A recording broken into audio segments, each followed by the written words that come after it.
running up the score. Jerry. He just sucks. He's not good. let's just put it out on the table. He's not a good quarterback. Tom. Oh, way to join a team that already won a title. Let's hope some people still get thrown at and, get hit in baseball. Keep it interesting, right? yeah. Where's that quarter? Let me look at that one more time.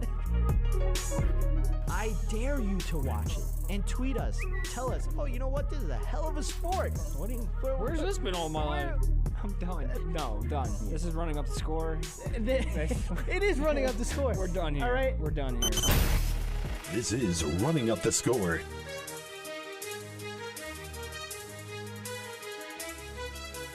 And it starts now. All right, it's time to run up the score. Running up the score with Jerry Napoleonello, 605-562-7085. Press 5 to be heard live.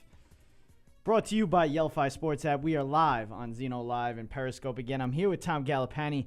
The call-in number is, as always, 605-562-7085. Press 5 to be heard live. We have a lot to get to today.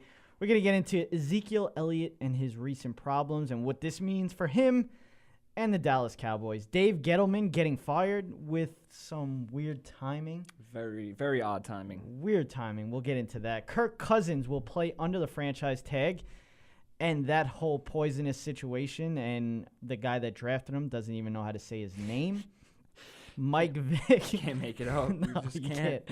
Mike Vick had some interesting comments on Colin Kaepernick. We teased this last week, and of course we are going to get into it. Does Barry Bonds deserve the Hall of Fame? There's so much we're going to get into today. We have a jammed-packed show. Got a great show ahead of us. Thank you to our sponsor, Yelphi Sports App. You can download the app from the iTunes App Store by searching Yelphi. It's spelled Yellfy. Make sure to follow me at Jerry Rutz Sports and Tom at Tom Rutz Sports. That's RUTS Sports. And we'll shoot a follow back. It's a great app, but first remember to join in with our conversation through the next hour here by calling in at 605-562-7085. Press 5 to be heard live. Or tweet us at RUTS Sports. You can also follow us on Instagram at RUTS Sports and like our Facebook page as well. So we had a great week. How was your weekend, by the way? It was interesting. A lot going on currently. Yeah. In the life of Tom, but not to mention it was your birthday on Monday, so yes, happy it was. birthday! Thank Everybody, you. Wish him a happy birthday. 27, unfortunately. Yeah, well, this time is just. I'll be there crazy. in 2 months. So. Yeah, it's crazy, but no, feeling good. I'm ready, man. We got, as you said, a lot to get into. Yeah, some of which we're not going to get into because I mean, it just happens every week. But it's funny. Like I felt like in the beginning of us doing this show, 5 years ago, it was so hard for us to figure out what we were going to talk about. I mean, just going back to the show back in the day when we first did it, and just seeing the maturation from us from then to now. Just the structure of the show and how that's gone on.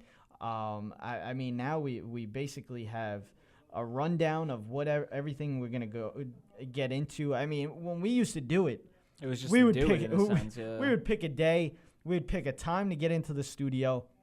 We would walk in about a half hour before the show. We would be like, "We're gonna talk about this. We're gonna talk about that. We're gonna talk about this," and that was it. And then it was just basically off the top of our head. There was no structure to the show. No.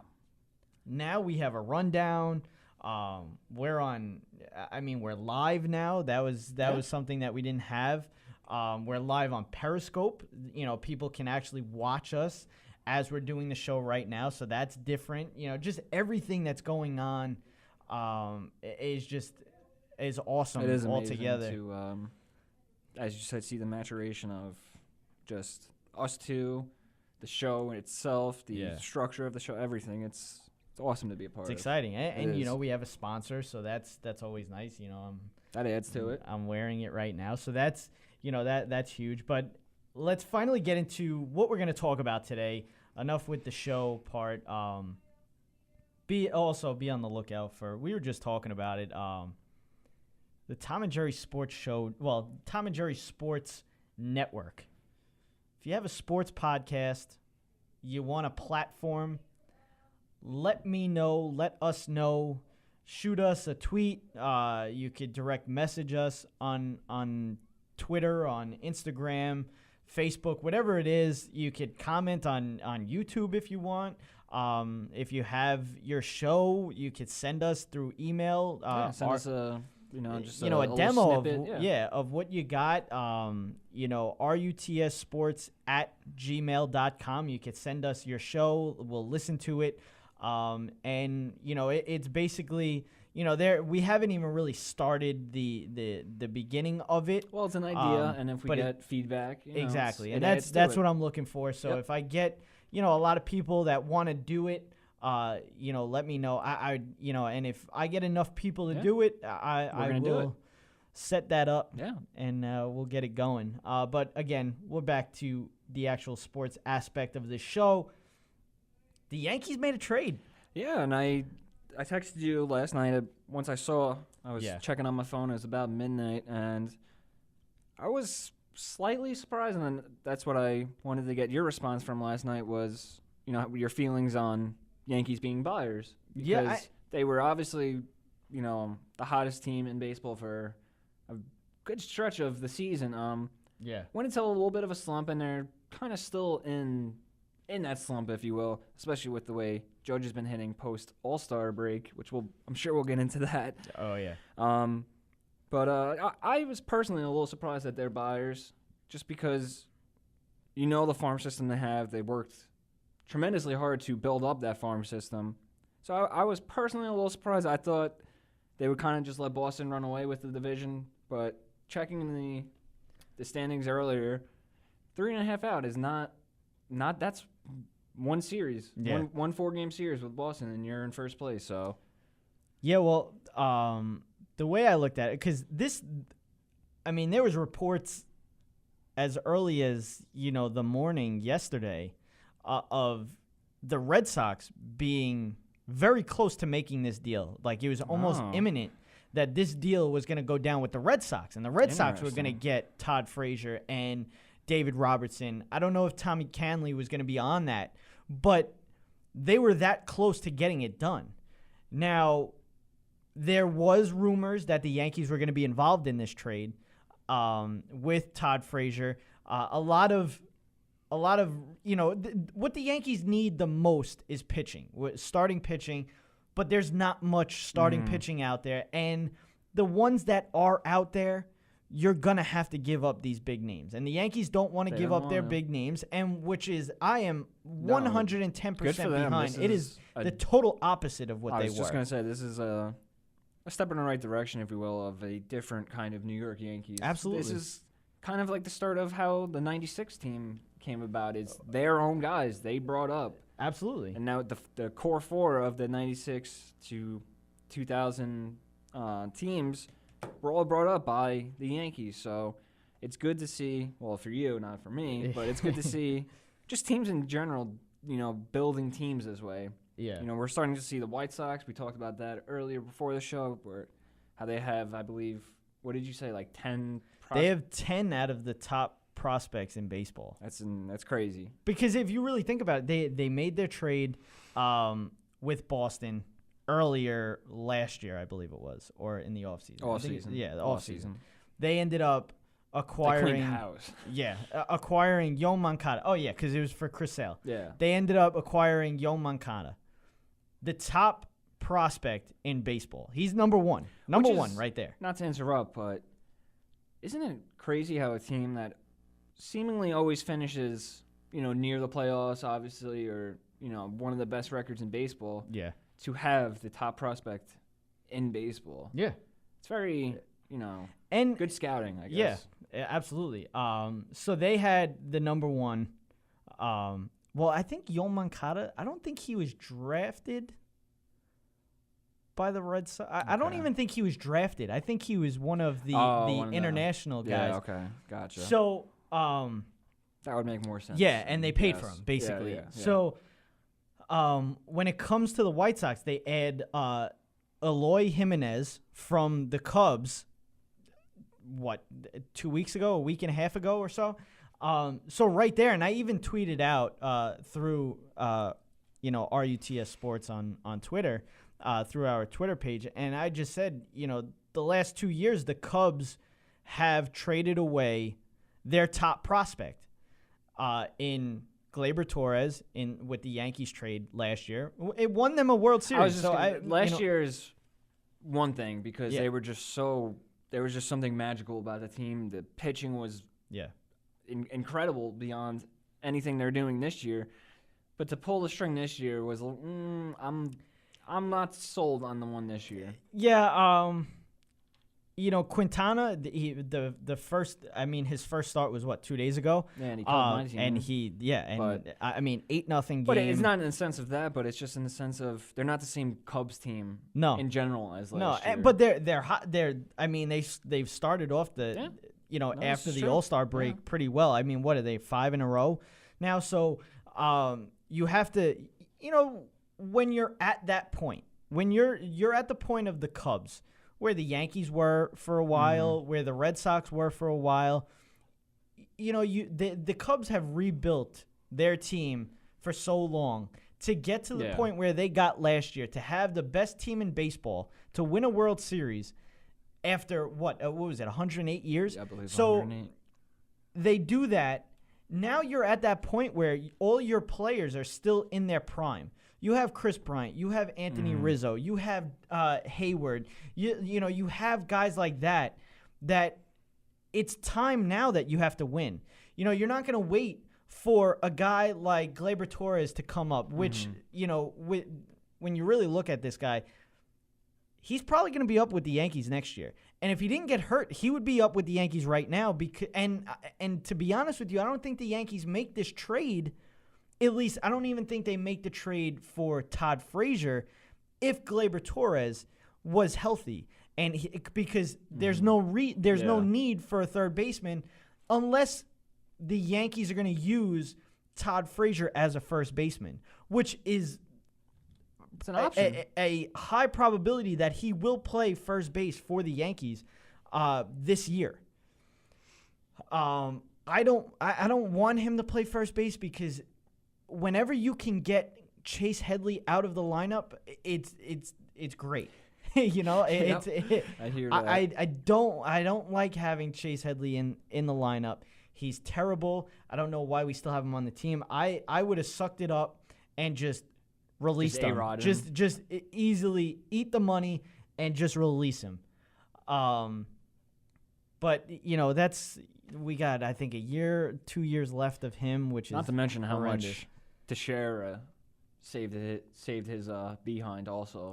Well, Teixeira saved a lot of people's. Oh no, he did. But he saved Derek Jeter for a long time. He saved a lot of people. And, yeah, he was very underappreciated for what he did at first base. But there would be a lot more heat on Chase Headley if Teixeira didn't cover his behind. So now with this trade, the Yankees acquire Todd Frazier, David Robertson, and Tommy Canley for Blake Rutherford, Tito Polo, Ian Clarkin. And the best part? And Tyler Clippard is gone. I mean, there is no more of that Tyler Clippard. Thank the Lord.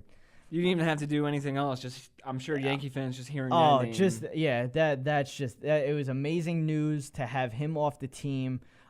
If Chase Headley was in this trade, it would be the greatest trade of all time. But Blake Rutherford, obviously with the Yankees, you had to give up. Yeah, you got to give up something. Yes. This guy is, I think, the 20th ranked prospect in the league, or 30th ranked prospect, which, in a way, when you really think about it, you have Clint Frazier, you have Aaron Judge right now. Two young players. You also have Fowler, who was injured earlier this year, actually in his first game in the majors, blows out his knee. So you have these three, young players. There is a chance that Bryce Harper ends up with the Yankees. Who knows? They might look at it like, we have these guys. We have Fowler. We have, Clint Frazier. We have Aaron Judge. That's our outfield for the future. We've talked about it for, on and off for weeks with the Bryce or Machado for the Yankees. I would 110%. To be honest with you, and I know you don't want to hear it, but if I was the Yankees, it makes more sense for if I was the 100%. Yankees, I'm not going after Bryce Harper. At first I would have loved to have Bryce Harper because he would kill in that stadium. Yeah, and he's, if not number one, he's right there. He's up there. Now, to be honest with you, in my ranking, I have Mike Trout, and then I have a very, very, very close B number one in Bryce Harper. Those are the two best players in baseball. Position players, which is another thing we're getting into. Yeah, and we're going to get into that as well. But you had to give up something for the Yankees, and Blake Rutherford is the guy. He's 20 years old, though. Yeah. So you have another probably 3.5, 4 years till you see him up in the majors. So right now, that's perfect for the White Sox. They have all their players like that. Yeah, just to put it out, he's in, I believe, Class A. He's in Class A, so yeah. As you said, he's a long ways away from even touching the major leagues. Yeah, and quick stats for these guys that were involved. Todd Frazier's 31. He's hitting .207 with 16 home runs, 44 RBIs. The average is down, which is it's his career low. It's not good so far. It's not good, but he's got 16 home runs, and you have to guess that's going to go up in Yankee Stadium. Yes. The 44 RBIs, you have to guess that's going to go up because you start to put him in that lineup. Now you look at that lineup. You have Aaron Judge. You have Gary Sanchez. You put in Todd Frazier in there. God forbid you have Chase Headley in there. You have Ellsbury. You have Gardner. There's a lot of chances for him to put up RBIs. Assuming Judge eventually will snap out of this, which I'm sure he will. Frazier could be looking at a lot of good at bats if. Oh, absolutely. Judge is getting walked. Sanchez is getting pitched around a little bit. There's definitely a lot good chances for Frazier to up that RBI total. Yeah, and Robertson, 32, ex-Yankee. He was with the Yankees before he signed his deal with the White Sox. He had a 2.70 ERA so far, a .96 WHIP in 31 games this season. He's 13 for 14 in save opportunities, and he struck out 47 batters over 33 and a third innings. So that right there, and you have him under team control for at least another year. Todd Frazier's a free agent after this year. The Robertson, David Robertson, right? Yeah, David Robertson. Yep. Yeah, they had him. So right there, now you put him in that bullpen. Face. He's comfortable. He's used to the exactly. Yankees. He's fine. You know that he can work in New York. That's good. And that's the biggest thing. And people kind of really shrug that off, but that's I was just going to say that might even be more important than Frazier. Well, yeah, absolutely. Quite honestly, because even Tommy Canley, if you look at Tommy Canley, first of all, he's another one in this trade that you have team control of. Mm-hmm. So first of all, he was drafted by the Yankees. The Yankees, had a little doubt in if he can keep throwing strikes, consistently throw strikes. So they kind of gave him up in the Rule 5 draft. He was later picked up by the White Sox. Funny how it all comes around. Yep. He's 1-3 this year with a 2.50 ERA in 37 appearances. Hey, so the 2.50 ERA outshines the 1-3 record because if you really look at you look at the 1-3 record, just look at the White Sox. I was just waiting to hear the appearance total because that would make exactly. Yeah. So you have 37 appearances in 36 innings. The right-hander has allowed 28 hits and 7 walks. I mean, and especially striking out 60. How the Yankee starters have been, kind of in a downfall a bit. In the recent slump. That's two sub 3 ERAs is. But that's the thing. A very great addition. Exactly, and that's the thing. It's like you don't have the starting pitching out there without giving up your farm system. So if you can't bolster your starting lineup, bolster the end of it. Put the bullpen up. And to have guys like Chad Green. Now you put in Robertson. Now you put in Canley. Now you have Chapman. You have Betances. That right there is a solid bullpen. I have to say something. Aside from all these trades and everything, Mr. Brian Cashman. From now to say 5 years ago, he has blown me away. And the kind of GM he is, because everyone had just had it's anybody could just go sign everybody to everything. In a matter of 2 years, this guy made the Yankees farm system the best in baseball. A trade like this, getting 2 sub-3 ERA pieces for your bullpen when starting pitching is going to cost you a lot more to get. And a power hitting third baseman. You get bullpen if your starters are only going 5. He's blown me away. That's with the thing. He's actually showing now the last 2 or 3 years how good of a GM he actually is. And I've always said this. I always liked Brian Cashman. Everybody thought, like you said, that anybody and their grandmother could be the GM for the New York Yankees. It's not true. It's not true at all. Not the past 4 years. When it comes to the Yankees now, Cashman never had the chance to actually do what he wanted to do. It was Steinbrenner's way. Yep. Listen, you have to go out, give all the money to this guy. We need him on the team. We're winning now. They finally go to that point where it's like, all right, Jeter's gone. We have to start shedding some of these contracts. Let's start the rebuild. And not even that they rebuilt. They first of all, they went in full rebuilding mode. No, they did. And they still made the playoffs one of those years. So right there, you know how hard it is to have a rebuilding team and still be relevant, especially in New York. That's what this team is this year. This was supposed to be a rebuild. And that's the thing. Like the job that Brian Cashman has done is, amazing. He's just showing that he's one of the best. Everybody. If he's not GM of the year, it's the most rigged thing I've ever seen. And that's the thing. He is killing it. You look at everybody gives props to Theo Epstein, and don't get me wrong, Theo Epstein. What he's done with the Cubs, what he's done with the Boston Red Sox, it's unbelievable.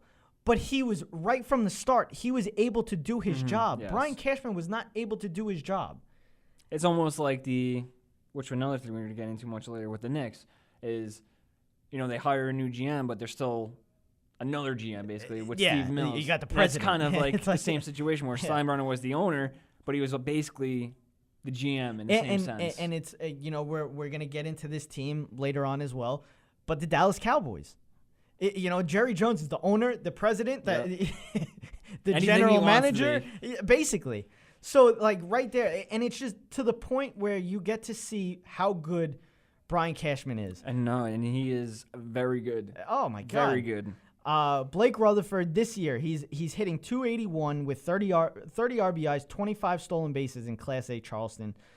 He was a South Atlantic League All-Star this year after being a first-round pick in 2013. So that's huge. Ian Clarkin, 22-year-old lefty. He's 4-4 this year with .261 ERA at Class A Tampa.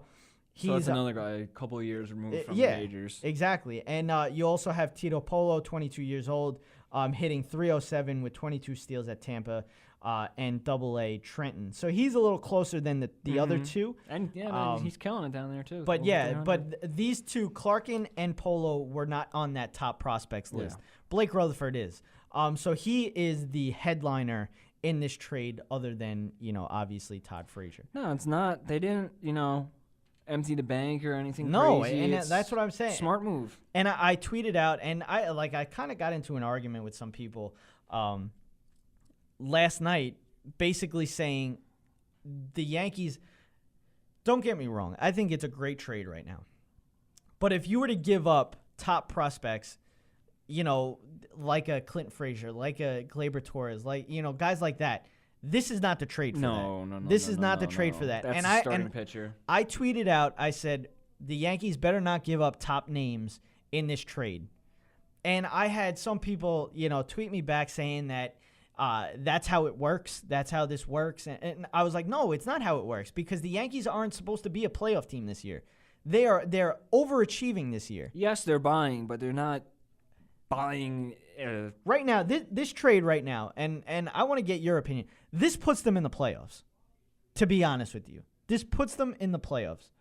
And I know they lost today 6-1, but I honestly think I put this trade puts them in the playoffs in a wild card. I think they need a starter. But if you really look at the standings and look at they're right there. Look at the wild card teams they're so teams. No, I hear you. So I think they can get a wild card spot. I'm not saying that the Yankees are going to go far in the playoffs. They're not even supposed to be in the playoffs. If they make the playoffs, that's great. That's great.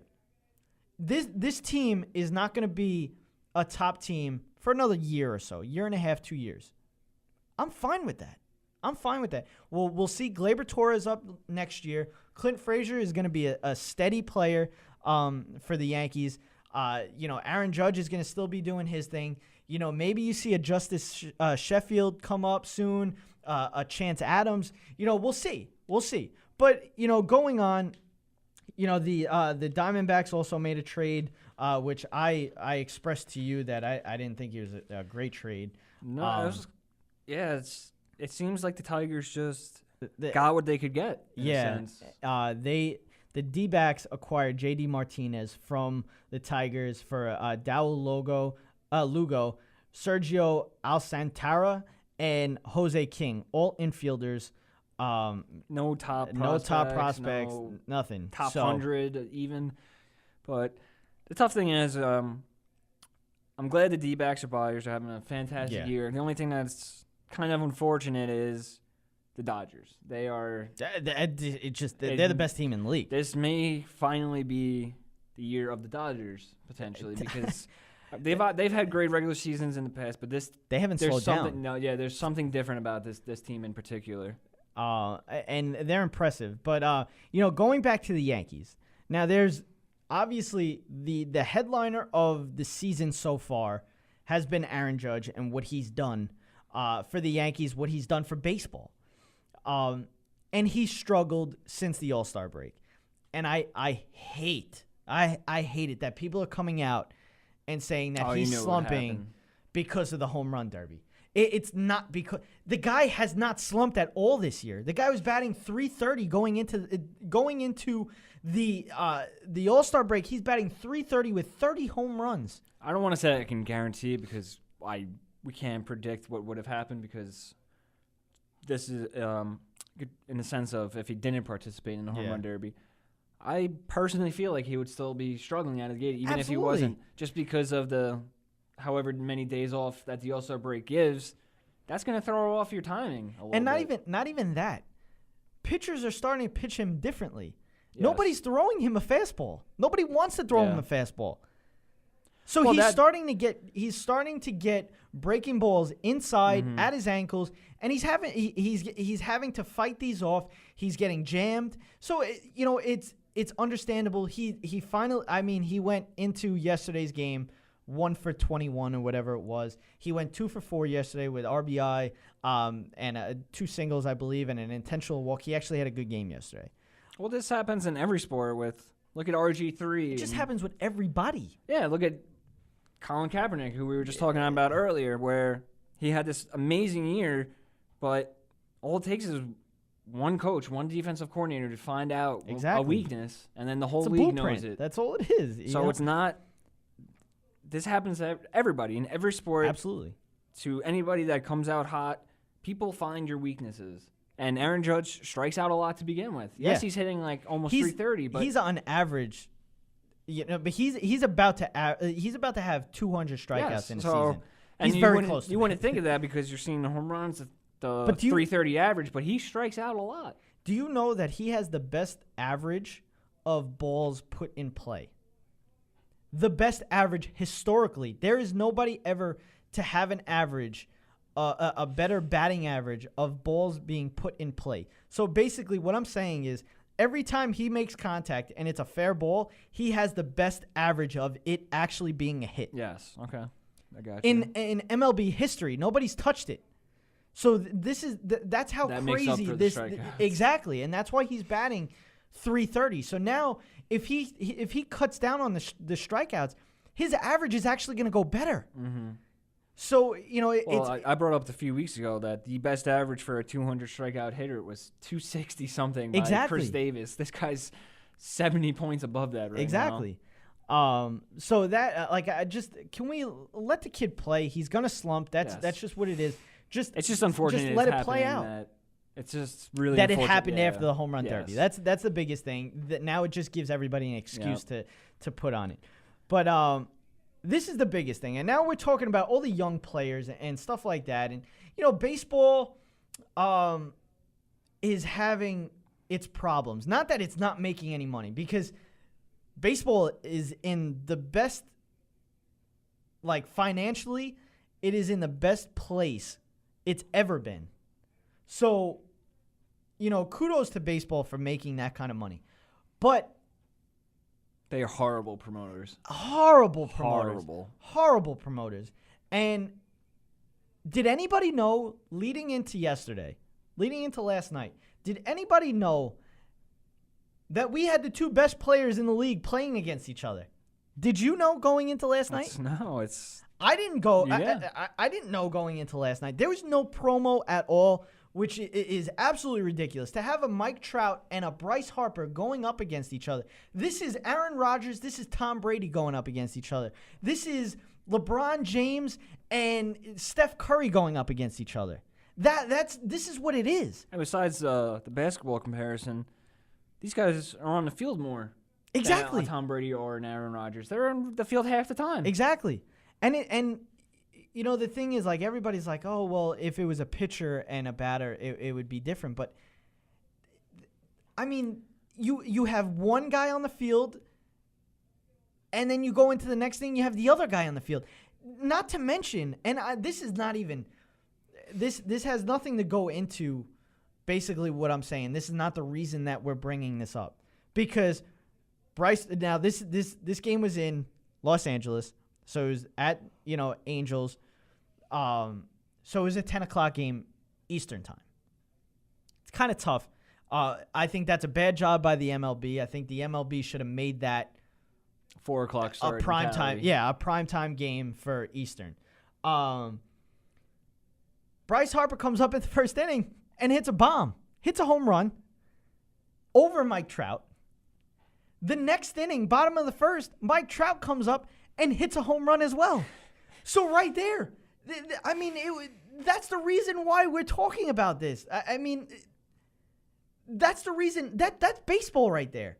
That should be headline news for baseball. Mike Trout, Bryce Harper. Boom. Promo. They should have had a promo all week like they usually have for the Yankees and the Red Sox. And now... Yeah, in the Sunday Night Baseball game, you usually see that little commercial for it. And something. ESPN has tonight's game, and Bryce Harper's not in the lineup. And watch them do a promotion. Just watch. It's like, come on. We have to do a better job.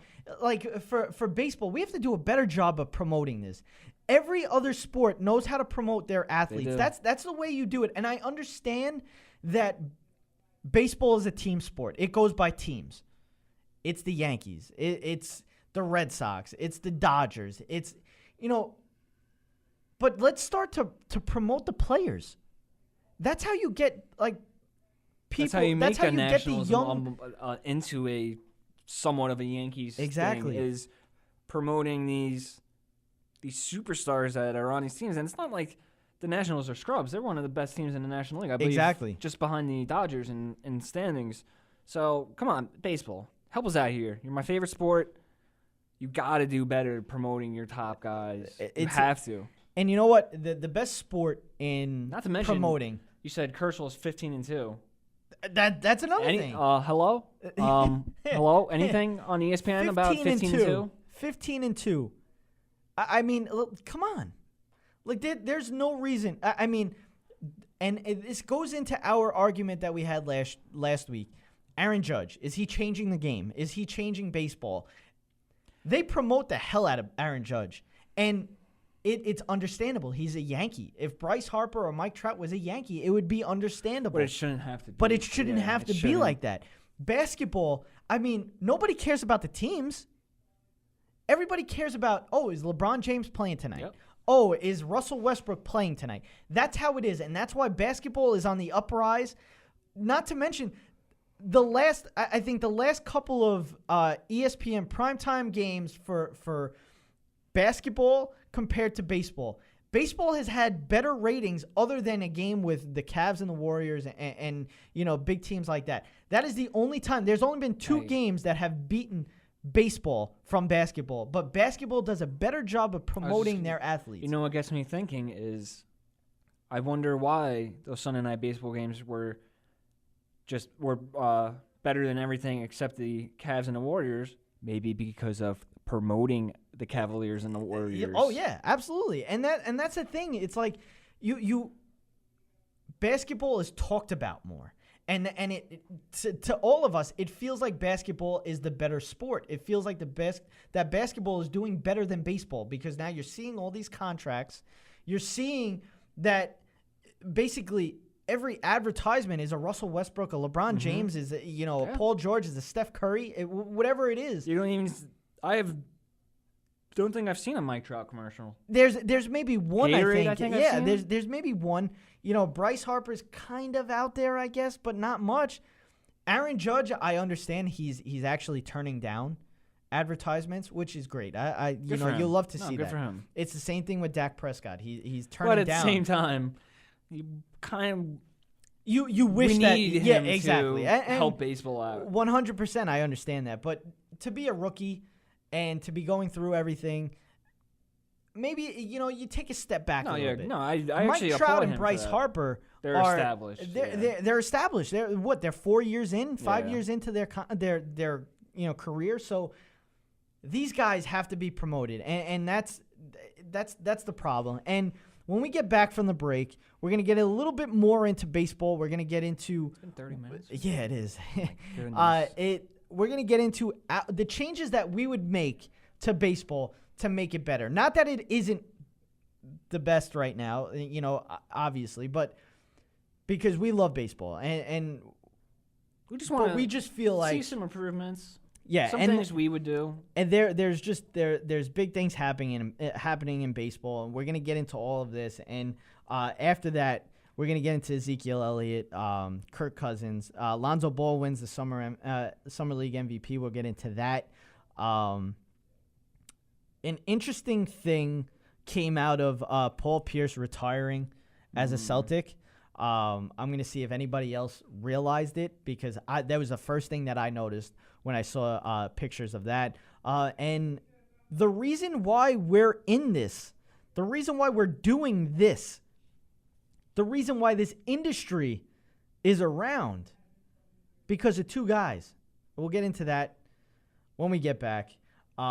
There's just so much to get into, and I mean, like we should have had a lot more done in this segment. We are going to miss quite a lot. There's a lot that we're gonna end up missing today, but we're gonna get into as much as we can. I want to be running up the score without missing topics. Exactly. I mean, let's be We're real. gonna try to run up the score on all of this, but we'll be back, and we're going to get into a hell of a lot of stuff when we get back. But first, a word from Yelphi Sports app. Hey, Tom, doesn't it get annoying when you're watching sports? Let's say you want to send a text to your friend or tweet something about the game or check your fantasy team. Or, hey, how about you want to go to the game and even set up a tailgate party, and you have to go to all these different apps, websites, etc., phone calls, text messages, all of this, to do all of that. What if you could just go to one place for all of this? Just one place, huh? One place. I'm here to tell you that there is a place like that. What is it? That place is Yelphi Sports app. You can get detailed, real-time scores, stats, news, rumors, fantasy news, team and player comparisons, built-in social network feature which is integrated with Twitter and Facebook, create private one-to-one chats or group chat with your friends, buy and sell tickets, host a tailgate party, or even a pickup game. One sports app for all of your sports information. Make sure you go download Yelphi Sports app in the iTunes App Store. Yelphi, the only sports app that you need. Noise Radio. Powered by the Connecticut School of Broadcasting. All Noise Radio is an internet radio station that's fully produced by graduates of the Connecticut School of Broadcasting. From modern rock to old school hip hop, country to classical, news, talk, sports, and more. It's the noise you can't ignore. Log on to allnoiseradio.com. Fire up the station. Find out more about your favorite jocks. Get the latest CSB news and more. Plus, you can take All Noise Radio with you on the go for free. Just download the Live 365 app to your iPhone, iPod Touch, or BlackBerry and search All Noise Radio. Check out tomorrow's broadcasters today at allnoiseradio.com. Powered by the Connecticut School of Broadcasting. Hey, this is Jerry Napoleonello, host of Running Up the Score. We are live once every week at 7 p.m. Eastern, where we hit on all the top headlines in the world of sports. You can also find us on Stitcher, iTunes, and those of you that like the visual aspect, check us out on YouTube. Running Up the Score. We run up the score on Sports Radio. Cyberstation USA is the future of radio. Get your business into the online future at the world's largest internet radio station. From banner placement on our homepage to any of our broadcaster stages, commercials on our video player, audio spots on any of our shows, or at the beginning of any of our on-demand broadcasts. Cyberstation USA offers competitive rates with a worldwide reach, a fully integrated one-stop shop social media broadcast platform. For more information, please contact our sales department at cameo@cyberstationusa.com. Hey, this is Tom Gallipani, co-host of Running Up the Score. Remember to catch us every Wednesday night at 7 p.m. Eastern Standard Time. You can follow us on Instagram and Twitter at RUTS Sports. Also, be sure to subscribe to us on iTunes and YouTube, where you will get the full Running Up the Score experience. Running Up the Score. Rerun Up the Score on Sports Radio. I was broken from a young age, taking my soak into the masses, writing my poems for the few. Now back to Running Up the Score. Here's Jerry and Tom. Taking my message from the veins, speaking my lesson from the brain, seeing the beauty through the.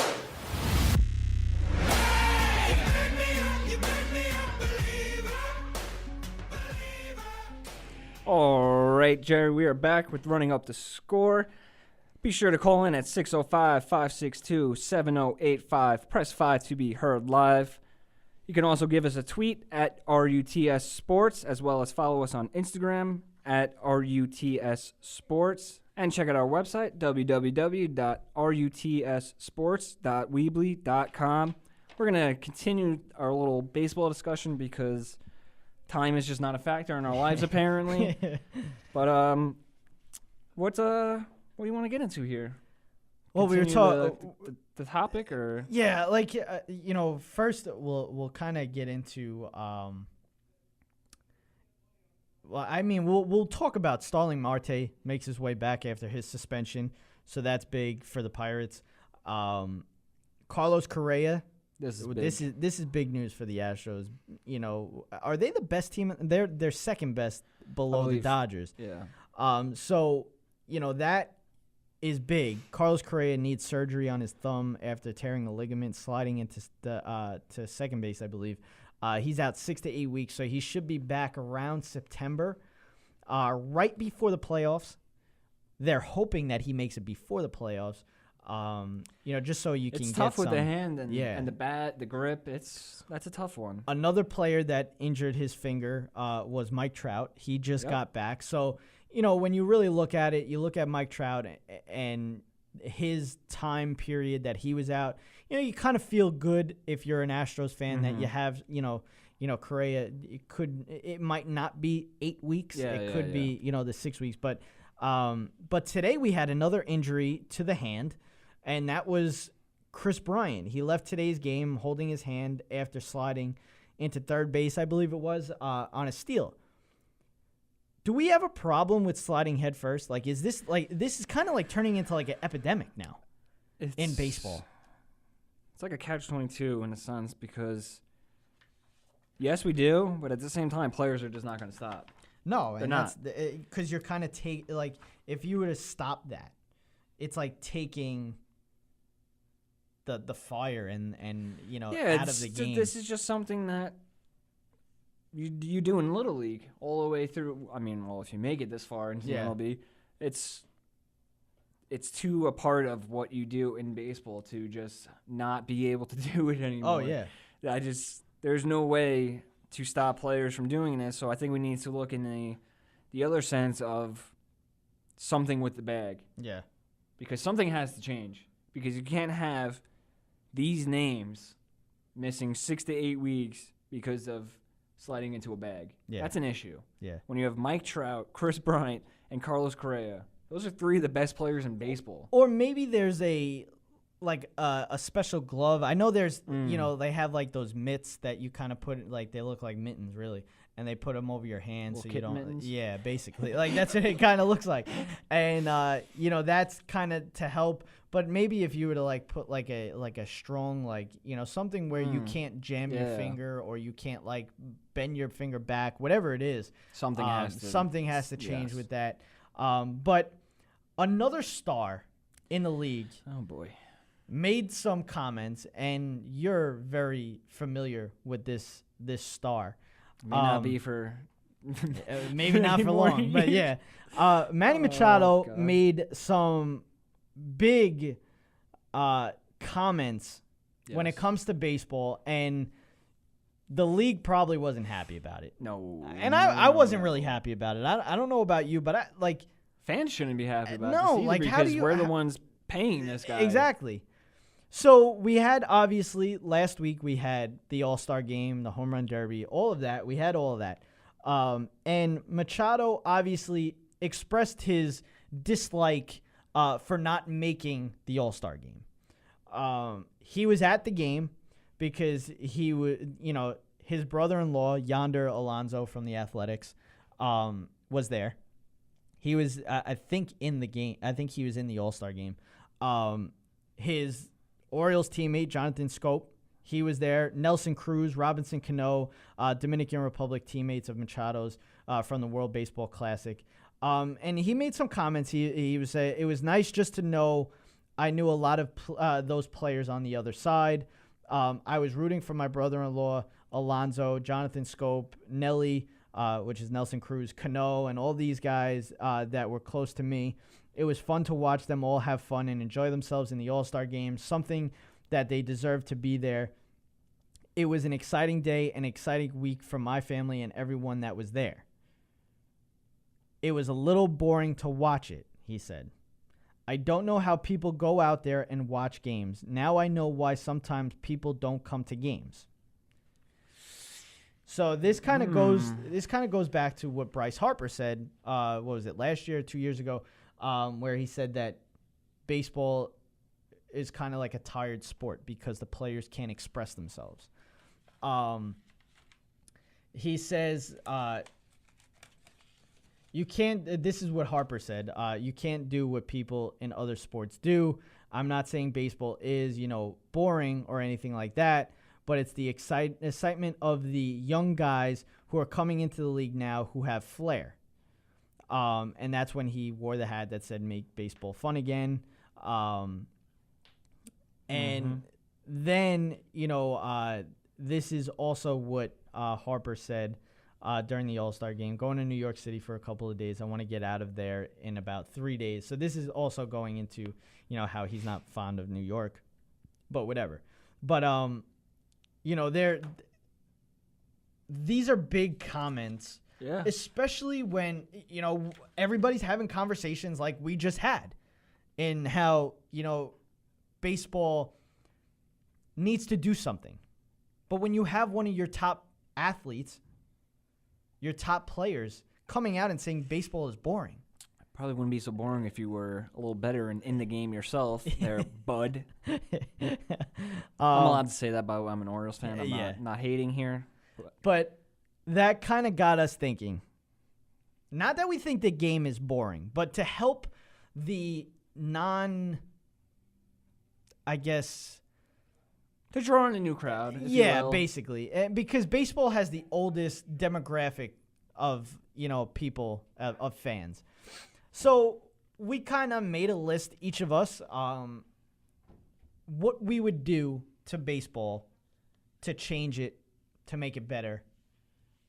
So in my mind, I'm not making any drastic changes. I don't want to change the game the way it is. I love baseball.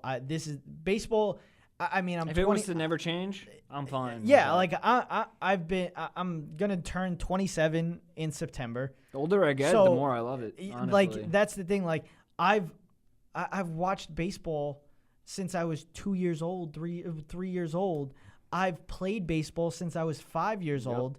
So like, it's never been boring to me. Mm-hmm. Agreed. So, you know, some of these things, and we've always like bashed the changes that they've made already. You know, with like the intentional walk, or you know the clock on a pitching coach coming out. It's like, how much time is this going to save? 5 minutes off the game, and that's going to make somebody that doesn't like baseball or thinks baseball is boring is going to be like 5 minutes. I almost walked out. If it wasn't for that 5 minute, that's the only reason why I'm staying. I'm here. Yeah, I'm locked. I'm engaged. So these are the things that I want. Do you want to go one for one?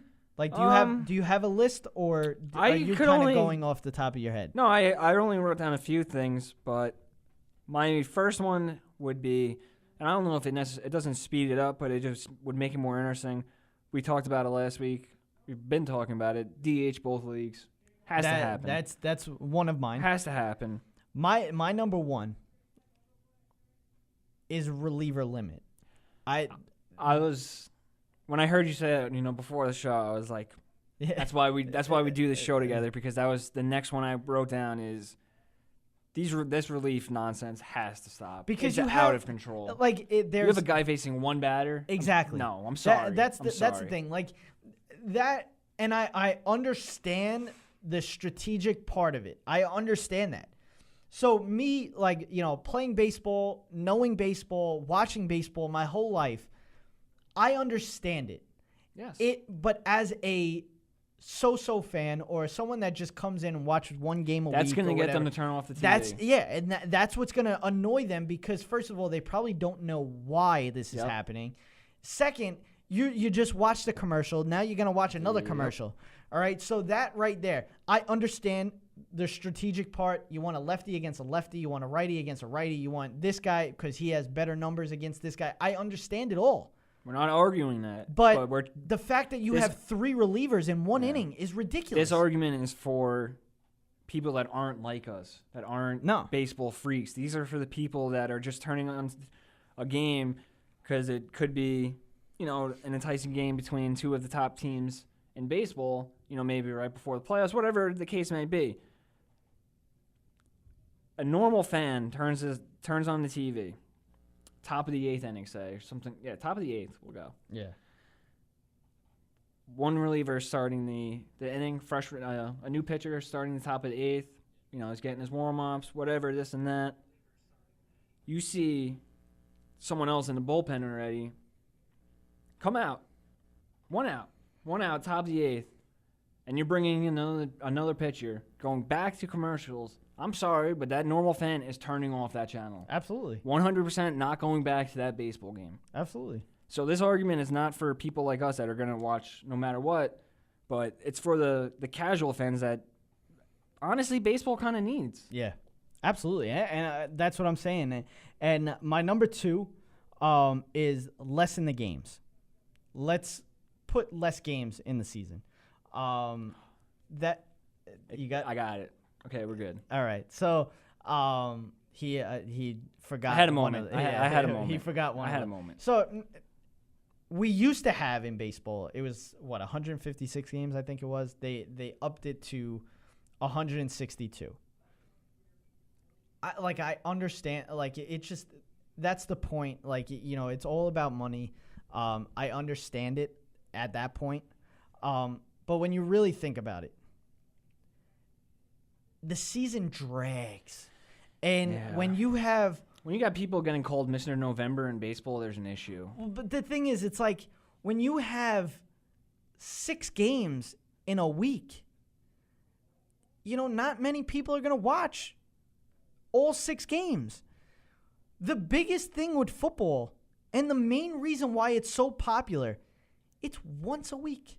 It is once a week. If you're a fan of a team, it's getting to the point. I'm saying more so if you're just watching one team. Yeah, no, I hear you. You're watching one team, it's once a week. Mm-hmm. It's Sunday.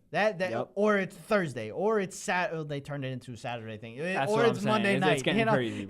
But that's the thing. Like, no, but in football season, Sunday's the day. Yeah. You're hanging with your family. You're eating wings, whatever you're doing. And the main thing is that one game means so much. Yep. Means so much. You have 16 games in a season. One game can ruin your season. One game. When it comes to baseball, you have 162 games. You could lose 10 in a row and still be the best team in the league. Now, obviously, the reason football is so short because of how dangerous of a sport it is, but that's not what we're getting at. We're getting at due to the fact that it is so short. Yeah.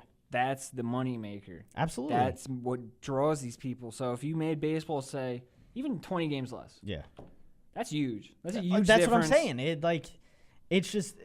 That makes September, I feel like, even more important. Exactly. With the shorter schedule because, say, in August or something along those lines, you're in a little bit of a skid. It's like, well, we really need to focus here because this season's almost over already. Yeah. And as we were just saying, promote top players more. Promote the rivalries. These are some of the things, like promote a White Sox-Cubs series. Promote obviously Yankees and Red Sox get promoted more than anything, but promote they have to do series like that. And this one actually came from the All-Star game that I thought of. Mic'd up players, mic up the umps, mic up the managers. Like let's hear some of that stuff. That's what football does. Yeah. Now, obviously, cancel out the bad stuff, which is going to be a lot worse in football with the testosterone and steroids that are in the league. Cough, wink, wink. But no, you're absolutely right. Mic up the umps, the coaches. So when they're in those arguments, when the coach goes out into the field, you can hear a little bit of exactly. That. Get like the fans that's all you want to hear. When you got guys on first and the first baseman, let's hear that a little bit. Let's hear that conversation. Absolutely. One of the changes I was gonna make, what was the one that you forgot? Now this kind of coincides with shortening the season. Okay. Wildcard game, I personally feel like 2 out of 3. I remember that. And now, as I say that, I'm kind of like, up and down with it because in the sense of with the football where every game matters, it all comes down to that one game and that wild card. But in the same sense, 2 out of 3, you're getting more money. The biggest thing with which I'm agreeing with the two out of 3, because when you're in that much of a run to try to make the playoffs, you're there. Like that's what you're trying to get to. When you get to that point, you're using all your best players, aka your best pitchers.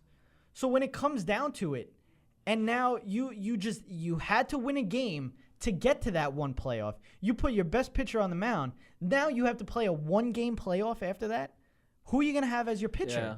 So if you do it 2 out of 3, then you can have, your best pitcher end up pitching in that series. And even with that, with the best of one, now obviously it's at fault of the pitcher, what I'm about to get into. Say you do have your best pitcher in that one game, but he has a bad game. You just wasted 162 games because your best pitcher had a bad start. Just so happened to have a bad start in that one wild card game. Oh yeah. So all of your work of that 162 game season is gone to waste because your pitcher had a bad game. Which pitchers have? Their stuff's not there. They're missing location. Things happen. It's exactly. So for all of that to come crashing down on the one guy having a bad start in one game, I just don't. I personally just don't think that's fair. I don't like it. 2 out of 3. So if team that had their pitcher have that bad start, they have a chance to recover. Yeah, that's just how I personally feel. Now I'm gonna run through the rest of the ones that I had. Get rid of the slide rule. I hate that rule. Going into second, you should slide as hard as you want into second base to help your team out. Make the DH in both leagues, like you said. Less commercials. There should be absolutely less commercials. Ban the shift. which I think would be huge. That's a very interesting. That could be like a whole show in itself, right? Yeah, there. exactly. That's a topic. And this is a potential one. This is like, I don't know how I feel about this one. I'm kind of on the fence, and I want to hear what you think about it. But I'm kind of on the fence about it. Now, have you ever played kickball? Yeah. Have you ever played wiffle ball? Yeah. What is one of the rules in that? You get to 2 strikes. Oh, the foul tip. Foul ball on your 3rd strike or whatever it is, you're out. What it's hard. It's tough because you can have an at-bat that goes 10, 11, 12 pitches. That's interesting. But I'm on the fence about it. I don't like changing the game. Man. Like, I don't like changing the main nucleus of baseball, but I'm on the fence about this one. Yeah, no, wow, that'll get you thinking, man. Right? Because in one sense, you love those 10-pitch at-bats because, this guy's battling, who's going to win this? But then on the other hand, it's like, all right, Cameron, this is why this game takes 3.5 hours. Exactly. Wow, that's... Right? That's speaking of topic for that's... To be honest with you, we can have a whole show just on this stuff.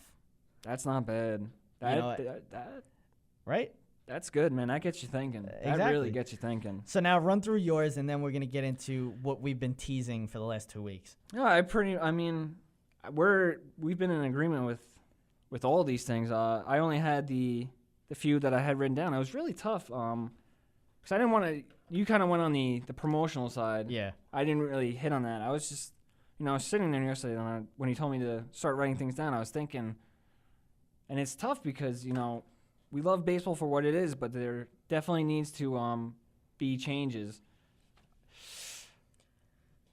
Wow, that really, I can't get off that, man. That. I thought about it, and I just, it's not bad. That is, yeah. It's not bad, but let's get into what we teased last week. We teased it we were supposed to come back from the break in after the first segment last week and talk about it. We were supposed to, talk about it at the end of the show, and we teased it. We teased it for the first half. Now we're in the second half. We're actually going to give you a bonus 30 minutes of this show because we just have so much. We're so behind because there's so much to go around, and we're going to talk about a bunch of this stuff. But does Barry Bonds deserve to be in the Hall of Fame? I feel yes. One word. Yes. Yes.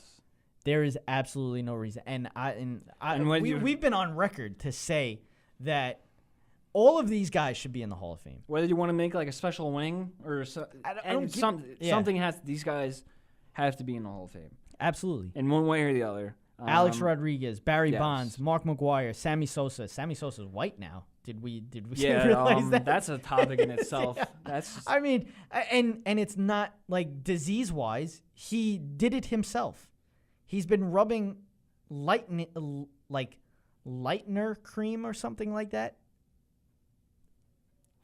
How about that? I read an article because I remember a while ago when he first started to come out with pictures and stuff like that, he started to turn white. Yeah, no, I And I was like, oh wow, he must have that disease that people have. It's called vitiligo, which you basically lose the pigment of your skin or whatever it is.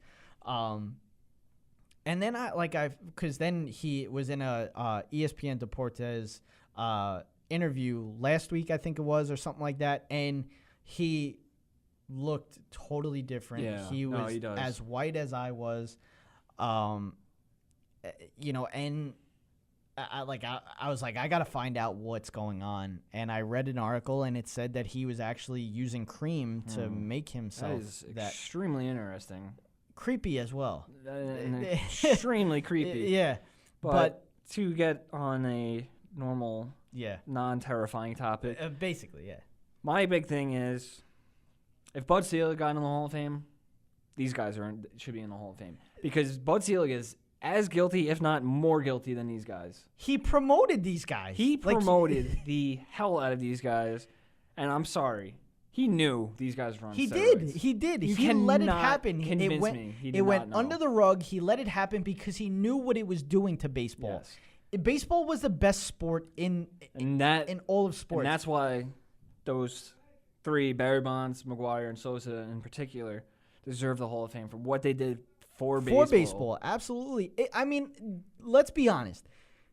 If you speak to any person that is about 25 and older, and you seriously have a conversation with them, and you ask them a question, and you say, when was the best time in baseball? No one's going to say the 20s. No one's going to say the 30s. No one's going to say the 50s, Steroid 70s, 80s. era. They're going to say the late 1990s to the early 2000s. 1998 in particular. Mm-hmm. Baseball was on top of the world. That was the talk. Absolutely. Like, I remember watching ESPN and a player, not just a team, not just a sport, a player having a ticker on the bottom. You're absolutely right. It was Bonds. 5 home runs shy of the home run record. Mark McGwire, 5 home runs shy of the home run record. Sammy Sosa, 1 home run behind Mark McGwire. That's what it was. That was sports. That was baseball. That was baseball. And that is the reason why I'm saying that we have to promote these players. Yes. We have to promote these players. And these guys have got to be in the Hall of Fame. They deserve it prior to Bud Selig getting in. They deserve it even more after Bud Selig got in. The fact that Bud Selig had it and pushed it under the rug, saying these guys are making the sport what it is right now. I'm going to let you do whatever the hell you want to do. Whatever helps this game. But then to turn around and say, well, you took steroids. I'm not letting you in the Hall of Fame. I despise that man. I really do. I despise him. I despise, I kind of like Rob Manfred. One thing that pissed me off with Rob Manfred was not allowing Pete Rose back in the Hall of Fame. He deserves to be in the Hall of Fame. I mean, there's just a smugness about Selig. Can we really think about this now? The reason why Pete Rose is banned from the Hall of Fame for life, he bet on his own team. I understand it when it comes to Shoeless Joe Jackson and the White Sox then, because they bet against their team. They helped that team. Like, no, I get what you're saying. They basically threw the game. The argument is, did he think they were going to lose on the games that he didn't bet? Like, did he not bet on certain games because he knew they were going to lose? I think that's the counter argument to that. True. But there's a certain smugness about Selig. Bud Selig, yeah, absolutely. It just drives me insane because he's just as guilty as these guys, if not more guilty. Absolutely. And yes, we think Barry Bonds deserves to be in the Hall of Fame. 100%. We talked about the ball being juiced a couple of weeks ago. And now we're kind of thinking about it. Baseball. The baseball seemed to be wound Something's going tighter on because now there's more pitchers with blisters and there's more home runs. So that means that either they can't get a grip on the lace and they're digging deeper. And you're seeing more blisters now. So whatever. But it's helping the sport. So. Whatever it's got to do. So we're going to take a quick break. We're going to give you another bonus 30 minutes. And we're going to get into some football stuff and other things that are going on. But we'll get right into Ezekiel Elliott when we get back. You're listening to Running Up the Score on Zeno Live. All Noise Radio. Powered by the Connecticut School of Broadcasting. All Noise Radio is an internet radio station that's fully produced by graduates of the Connecticut School of Broadcasting. From modern rock to old school hip hop, country to classical, news, talk, sports, and more. It's the noise you can't ignore. Log on to allnoiseradio.com. Fire up the station. Find out more about your favorite jocks. Get the latest CSB news and more. Plus, you can take All Noise Radio with you on the go for free. Just download the Live 365 app to your iPhone, iPod Touch, or BlackBerry and search All Noise Radio. Check out tomorrow's broadcasters today at allnoiseradio.com. Powered by the Connecticut School of Broadcasting. Hey, this is Jerry Napoleonello, host of Running Up the Score. We are live once every week at 7 p.m. Eastern, where we hit on all the top headlines in the world of sports. You can also find us on Stitcher, iTunes, and those of you that like the visual aspect, check us out on YouTube. Running Up the Score. We run up the score on Sports Radio. Cyberstation USA is the future of radio. Get your business into the online future at the world's largest internet radio station. From banner placement on our homepage to any of our broadcaster stages, commercials on our video player, audio spots on any of our shows, or at the beginning of any of our on-demand broadcasts. Cyberstation USA offers competitive rates with a worldwide reach. A fully integrated one-stop shop social media broadcast platform. For more information, please contact our sales department at cameo@cyberstationusa.com. Hey, this is Tom Gallipani, co-host of Running Up the Score. Remember to catch us every Wednesday night at 7 p.m. Eastern Standard Time. You can follow us on Instagram and Twitter at RUTS Sports. Also, be sure to subscribe to us on iTunes and YouTube, where you will get the full Running Up the Score experience. Running Up the Score. Rerun Up the Score on Sports Radio. My mama called, see you on TV, sunset done changed. Now back to Running Up the Score. Here's Jerry and Tom. Ever since I was young, they said I won't be nothing. Now they always say congratulations. Work so hard, forgot how to vacation. All right, Jerry, I know your team had a rougher week when it comes to Ezekiel Elliott. Let's get into this. But first, give us a call at 605-562-7085. Press 5 to be heard live. Give us a tweet over at Ruts Sports, as well as follow us on our Instagram at Ruts Sports.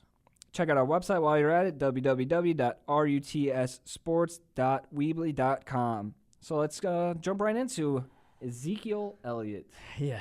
Once again in the news. You know, it was funny because we were going to get into Ezekiel Elliott either way going into today's show. I had a different tune of how I was going to get into this Ezekiel Elliott, because I was just going to absolutely blow up on the NFL. The fact that he's still they're saying that he's bracing himself for a suspension because of something that happened last year or even before he even became a Cowboy. But the thing is, when it comes down to that stuff, when you really look at all of basically I have this report of what is going on with Ezekiel Elliott before this recent incident.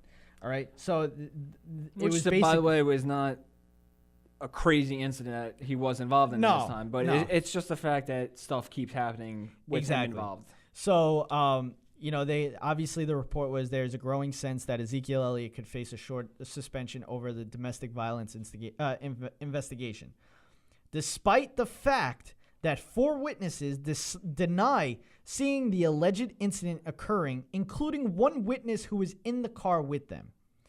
Text messages were leaked showing that the alleged victim was trying to set Zeke up. No charges were ever filed, and the district attorney dropped the case. But yet the NFL was still wanting to suspend him for something that never happened. Quote-unquote good image. Exactly. Of the NFL. How is that supposed to, how are you supposed to sit back and say, you know what, it might not have happened, but we're going to suspend him anyway? Well, maybe if the NFL didn't drop the bomb so bad in the Ray Rice case, they wouldn't go after players like Ezekiel Elliott. Exactly. And clearly nothing happened. Yeah. But they have to protect his image that is no image because because the video of Ray Rice came out, let's make it more games now just because you guys saw what we already saw. You're AKA involved. Out of here, man. I am sick of the NFL. So now the recent incident was that he was involved in an altercation at a club. So now this is where I get pissed off. So here we go. Here comes the rant. Get the popcorn. Here comes the rant. Why are we going to clubs? Why are you going to a club? You are an NFL player. You are making millions and millions of dollars. Well, in his case, he's making decent cash. He will be making a lot of money. Yes. Why?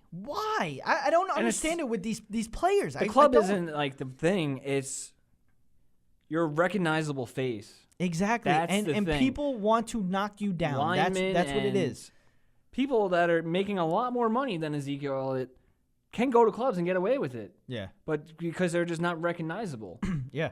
I'm sorry, but Ezekiel and this goes Elliott, along with promoting their players. Yeah. I mean, Ezekiel Elliott is a recognizable face. Absolutely. People will recognize him when he is out. People will try to provoke you, drama now because of all these incidents that he's been in. Exactly. It's just going to get worse and worse each time he goes out, especially following this latest. You want to do things. Have people over at your house. Like, just, enough with going out. I don't understand everything. I mean, I wish I had a list of every time an NFL player has gone to a club and every time that something has happened. Now, Plaxico Burress shot himself at a club. Let's just stop. Not to mention, Terrence Williams was in the news saying that that he was racing outside, like foot racing outside of a strip club. Right, literally the night after this whole thing with Zeke happened. And not to mention that Zeke is also in court for speeding of, basically 100 miles per hour in a car, and it's a misdemeanor. So this guy, it just everything is dropping on Ezekiel Elliott right now. Just stop. Come on. It's Maybe time we're to different, mature. But because we're not club goers as it is to begin with, but just these guys just don't think. They're not smart. When you have people at your house, you can control what happens. You can control who's there, who's invited, who's not allowed to come in. That's why you have these $1 million houses with security and all of this and that. You can control what goes on in your house. You cannot control people in an environment of a bar or a club where they see you. They're going to try and get money out of you. Exactly. It's as simple as that. It's 2017. This is how people think. Easy money. How Not can I to get mention easy that money? there's cameras everywhere. Everybody has a camera in their hand. Yep. And it's called a phone. Every phone has a camera. So let's smarten up. You're making a hell of a lot more money than anybody else in this world. Like, why do you have to put yourself in a situation that you could lose that money in a second? You make one mistake, and your career could be over. Your life could be over. I mean, it's time for some of these football players to start smartening up. I mean, how many times do you see a baseball player get into this outside of baseball, outside of the sport? How many times do you see a guy get in trouble with the law? How many times do you see a hockey player get in trouble with the law? Even basketball. Basketball is the same thing. Like basketball, there's not many players that get in trouble. For some reason. Why is it with football? An NFL offseason is just a mess. It's time to get off the steroids, everybody. It's time to start taking these guys off the steroids. It's becoming more and more evident, honestly, with just because you see some of the footage. What was it? The offensive lineman stopped the guy. Oh, it was with the Jets. It was Darren Lee and it was Leonard Wilkinson. There was a lot of testosterone flying around in that room. That's what I'm saying. It's just, it's like we have to really, really. We got to clean up football. The fact that a team has to put a security guard with you so that you don't get in trouble, that's a problem. Like, how do you not look in the mirror and say, wow, I got to have this guy following me everywhere because who knows what's going to happen with me? I don't know what I'm going to do. Wow. Like, come on. Like Pac-Man Jones. That's another guy. Like, the fact that he still has a job. That's just. But you want to look to suspend Ezekiel Elliott because of something that's not even true. Exactly. It's actually funny. I saw a tweet that said that Tom Brady was suspended 2 games for the actions of Ezekiel Elliott. Well, the NFL is a joke. It's so funny. Kirk Cousins will speaking of joke. Yeah, basically. We'll play under the tag. Le'Veon Bell, and Le'Veon Bell is another player. Kurt? I think you meant to say Kurt. Are you sure? Because it's spelled Kirk. According to the GM, though. I mean, usually when you write it down on a check for the guy, yeah. I mean, you have to put his real name. You would think. I mean, the GM knows his real name. He drafted him. I mean, would know. I would have to guess that, you're a team that's had this guy on your team for the last 4 years, and you're basically you know his name. So even when whoever wrote up the basically the report, I think they would write down Kirk. You would think that's a good start. So Bruce Allen, the general manager of the Redskins, didn't really know Kirk Cousins' name, or was it more of a disrespect kind of thing? How about everybody listen to it and you come up with your own idea of what's going on here? After discussions with Kirk this weekend, face-to-face, I wanted to clarify our negotiations for this year. Kurt is obviously an important part of our organization and is important to our team and fans to know where we stand. Our goal was to sign Kirk to a long-term contract with a final objective of having him end his career with the Redskins.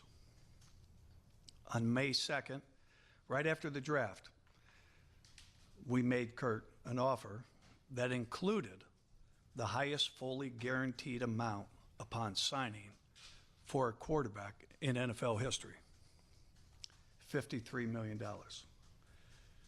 It also included a guarantee for injury of $72 million.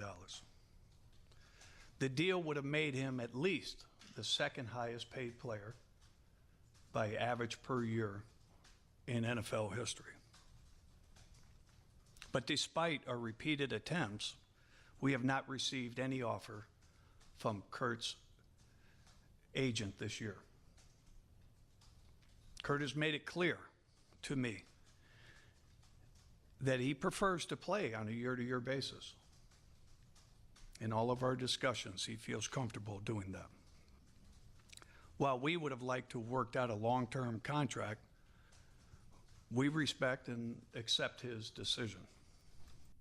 So basically, the Redskins are trying to kind of put dirt on Kirk Cousins, saying that he's not he's money hungry and everything like that. Now, I'm not a big Kirk Cousins fan. I don't think he's that good. Not in the big moment. Showed it last year. What the Redskins did, he's already supposed to make $24 million guaranteed with, I think it's 24.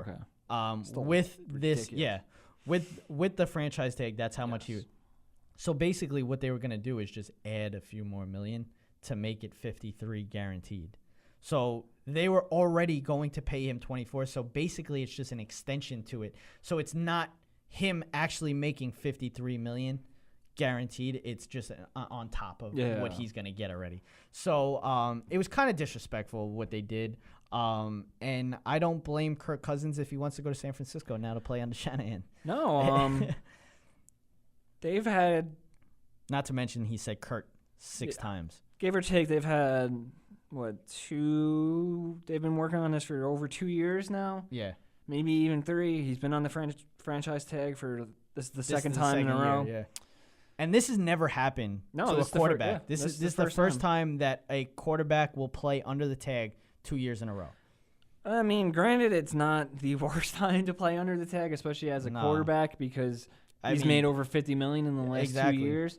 But you're one injury away from ruining no other contract. Yeah, that $50 million is all he's gonna have. But if he does make it healthy and everything like that to next year, kudos. He is going to make a lot of money because there's going to be a lot of there's going to be a lot of teams that are looking for a quarterback like Kirk Cousins. Oh yeah, and it's crazy because it's just shows how important the quarterback really is because he's not that good, and especially in the big moment when who did they play like that? They played the Giants week 17. Oh, no, Giants, and he just choked. So. Oh yeah. Well, going from quarterback in the NFL, we'll go into the quarterback of the NBA. Lonzo Ball wins the Summer League MVP, and Magic Johnson feels like Showtime is back. I'm excited. I liked everything I saw from Lonzo Ball. To be honest with you, I mean he's the first player ever to have to at least have 10 assists in 4 games. The only other players have only done it once. There were a lot of good passes that he showed, full court passes. The full court passes. The first game he struggled, really. It was a really bad game. But the assists were there, the rebounds were there. Then the second or third game, he had that crazy the scoring with the Nike shoes when he wasn't wearing his big ballers. That was the biggest. That was the biggest thing. And to be honest with you, when it comes to that, he's doing that so that they can sell Big Baller Brand to a shoe company. So basically, it would be like, all right, well, Nike, if you want Lonzo, buy the Big Baller Brand, and then we'll have like a Jordan type shoe. Exactly. Nike bought out Jordan, so Jordan. Like, it's Jordan shoes, but it's Nike. made by Nike. Yeah. So you definitely liked what you saw from Lonzo. Absolutely. Magic kind of needs to relax, I feel, a little bit. He's kind of LeVar Balling. Lonzo also. Yeah. Just let him be a rookie. I get you want to hype your team up, you want to hype your fans up, but saying, more triple-doubles are coming, he's the future of the NBA, this and that. Just let him be a rookie. So breaking news. The police suspend Ezekiel Elliott's assault case due to uncooperative victim and witnesses. Yeah. So let's see what the NFL. It's your turn, NFL. Let's keep investigating that for no reason, though. So Paul Pierce retired as a Celtic. But did anybody notice something weird, different when it came to some of the pictures that the Celtics put out? If you really look at the jersey, you look at the left breast area, there's a big logo, and it has nothing to do with the NBA. There was a GE logo. People, it's coming. The time is here. It is here. Advertisements on jerseys, and it's sickening. It is. Now the thing is, I've heard different reports on this. For people that are buying the jerseys, the advertisements aren't going to be on the jersey. I don't know. That's what I've heard. But then if you really look, like, I don't want to wear a jersey that has a GE logo on it. I don't want to have a jersey that has an LG logo on it. That's the same thing with the soccer teams in Europe. Yeah. But they're known for their I get that, but in the same time, in the same sense, you have Manchester United. Doesn't say anything Manchester. It says Chevrolet. Well, that's the thing. It has the bigger logo is the Chevy logo, and then you have their actual logo like in the corner, like a little pin. Yeah, like where the NBA logo Boy Scout pin. Yeah, exactly. So as long as we don't get to that point, this didn't look too bad. It doesn't look bad. No. But it's gonna look bad when you start to see some of these logos that have nothing to do with colors of that team. And it's like you got like Yoo-Hoo Milk on. Exactly. Like, what is going on here?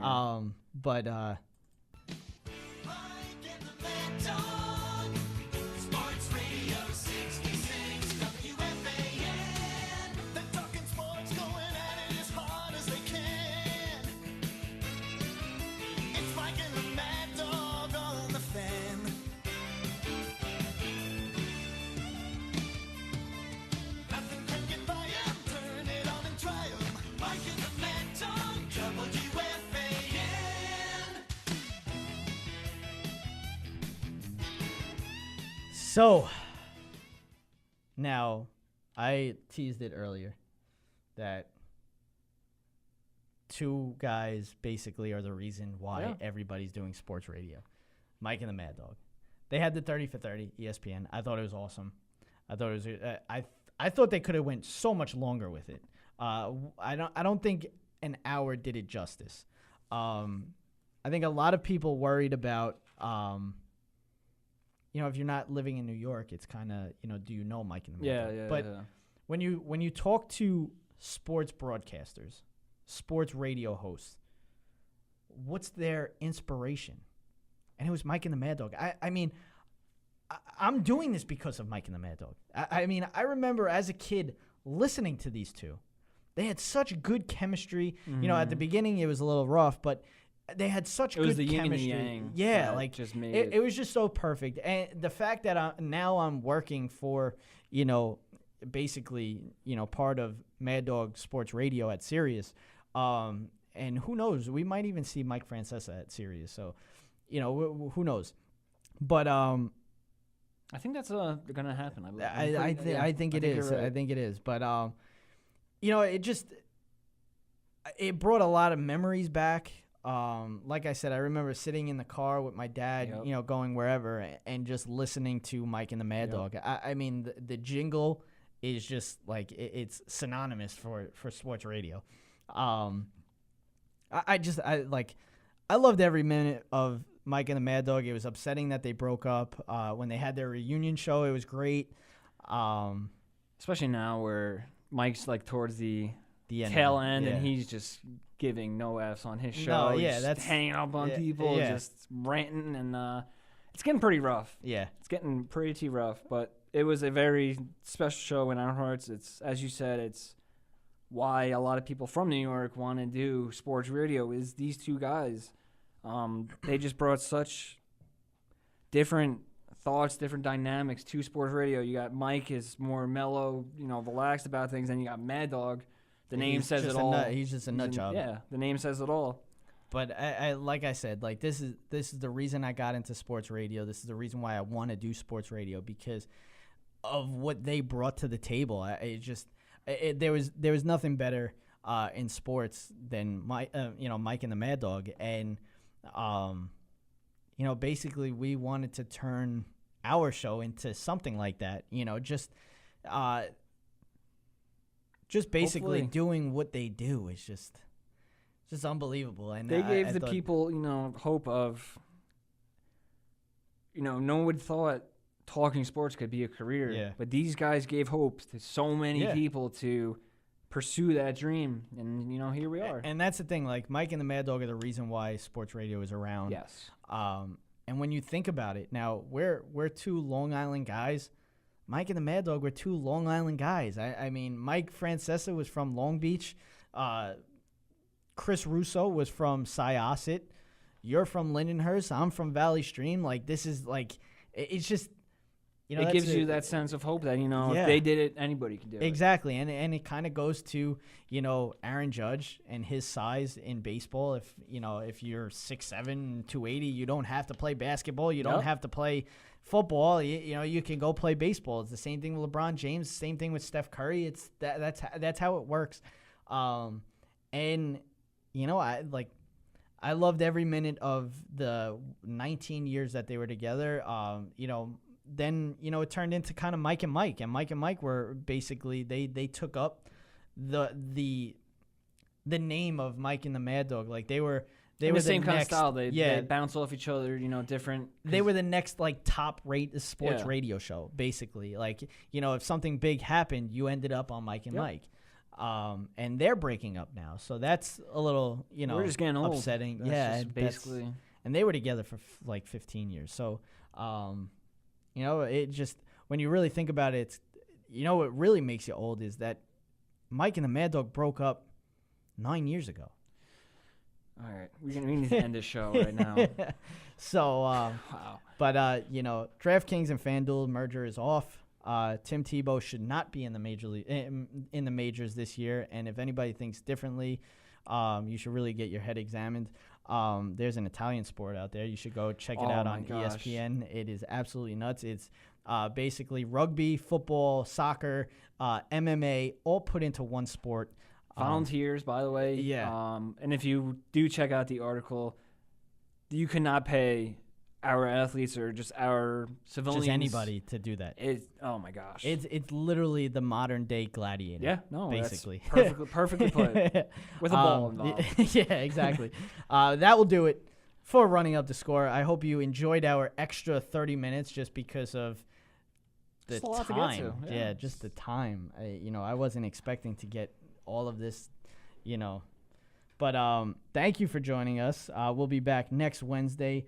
And we're gonna do it around the same somewhat, time, somewhat earlier again. So I hope you enjoyed it this week, and enjoy it next week as well. Definitely make your way back. We had a great show today. Make your way back for the show next week. But that will do it for Running Up the Score. I'm Jerry, and I'm Tom. Be breezy. Be breezy.